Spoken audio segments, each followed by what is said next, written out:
There's a story that kind of represents them and me and you people about sort of we can't do it alone, and we need sort of a belief in ourselves, and we need hope. And this goes back to this home movie camera that I talked about. Well, I got my job in TV because of the home movies that I showed to news directors on their wall. And, you know, most of them rejected me. One guy gave me a chance, but it was with this Super 8 camera that I got my job. But going back 10 years earlier, I was working construction in the city of Chicago before my senior year of college, and saving up for an engagement ring. And the last day of work, I had like $1,000 in the bank. My plan was to buy an engagement ring for $800 and then have $200 for my nest egg for getting married. And so it was the last day on Friday, and I was going to go back to school on like Monday or Tuesday, drive back for my senior year of college. And so I called my dad, and they were in Arizona at the time. I said, hey, I want to ask Kathy to marry me this weekend. And he goes, oh, that's great. Let me put your grandmother on. And she had lived with us my whole life.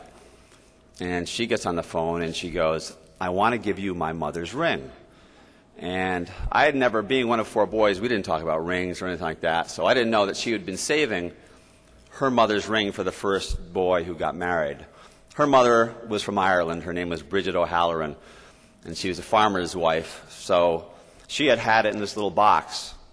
And my dad got back on the phone. I said, well, that's great, but it's Friday.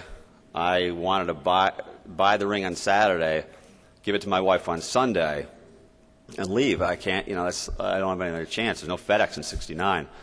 So my dad says, well, let me think about this. Be someplace where there's a phone tomorrow. And I had no phone at the Y, so I told him I'd be at Kathy's house. And he called me in the morning, and he said, go down to O'Hare. There's a plane coming in at 2 o'clock or something.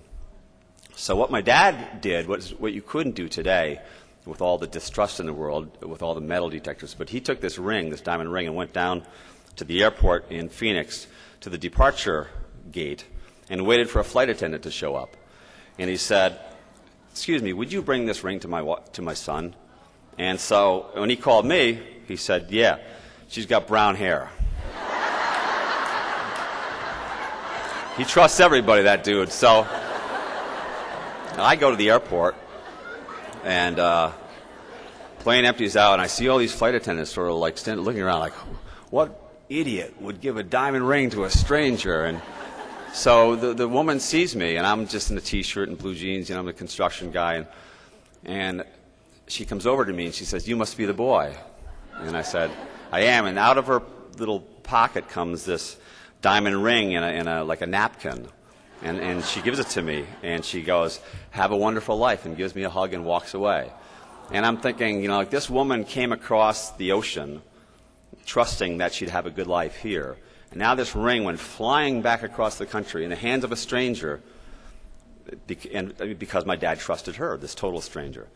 But the cool thing about the story was I was going, wow, now I have $1,000. So for some unknown reasons, I can't explain it, I went out that day and I bought a movie camera for $800, which I never could have afforded for the next 10 years.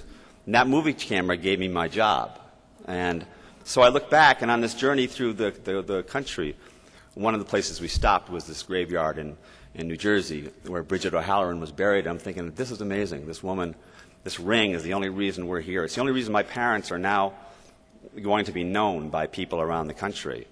And it's a real honor, but all it's about is sort of belief and help. Without my grandmother's ring, the flight attendant, and then some belief in myself to, for some reason, buy a movie camera because I thought maybe I had some vision. I didn't know what it was. But it fits with all of this, I think.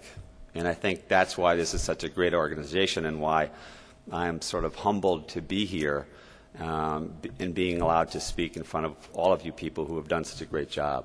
So thank you for having me, and I hope you have a wonderful year.